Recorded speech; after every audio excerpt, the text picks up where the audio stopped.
بسم اللہ الرحمن الرحیم۔ السلام علیکم۔ آج ہم دیکھیں گے کہ بلیک ہول کیا ہے۔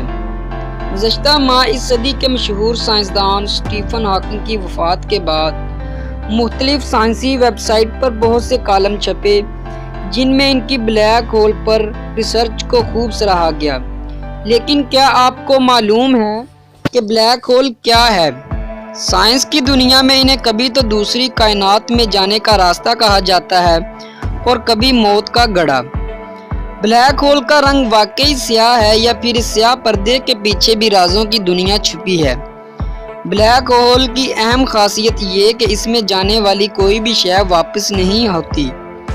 ہڑپ کی جانے والی گیسوں اور دھول کی پھٹنے کے عمل میں تمام ستاروں میں نئی پیدائش میں ظہور آ سکتی ہیں۔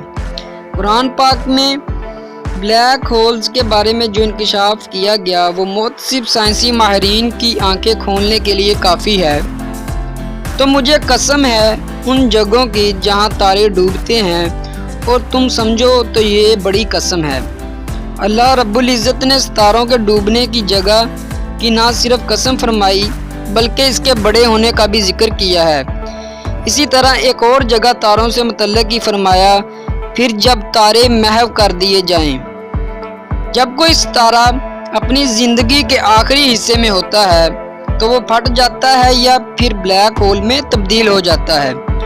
کوئی بھی ستارہ بلیک ہول اس وقت بنتا ہے جب اس کے تمام مادے کو چھوٹی جگہ میں قید کر دیا جائے۔ اگر ہم اپنے سورج کو ایک ٹینس بال جتنی جگہ میں مقید کر دیں تو یہ بلیک ہول میں تبدیل ہو جائے گا۔ بلیک ہول میں تھوڑی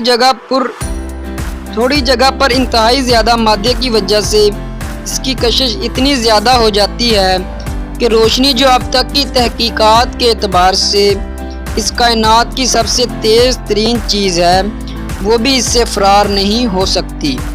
بیشتر افراد میں یہ تاثر پایا جاتا ہے کہ اگر ہمارا سورج بلیک ہول بن گیا تو یہ نظام شمسی کے تمام سیاروں کو نگل لے گا۔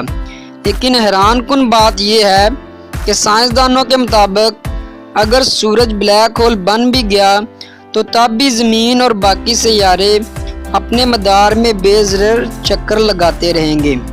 تو یہ تھا ہمارا بلیک ہول کا فرسٹ پارٹ۔ بقیہ پارٹ جو ہے وہ ہم اس کا اپنی ویڈیو کے نیکسٹ پارٹ میں دیکھیں گے۔ اللہ حافظ۔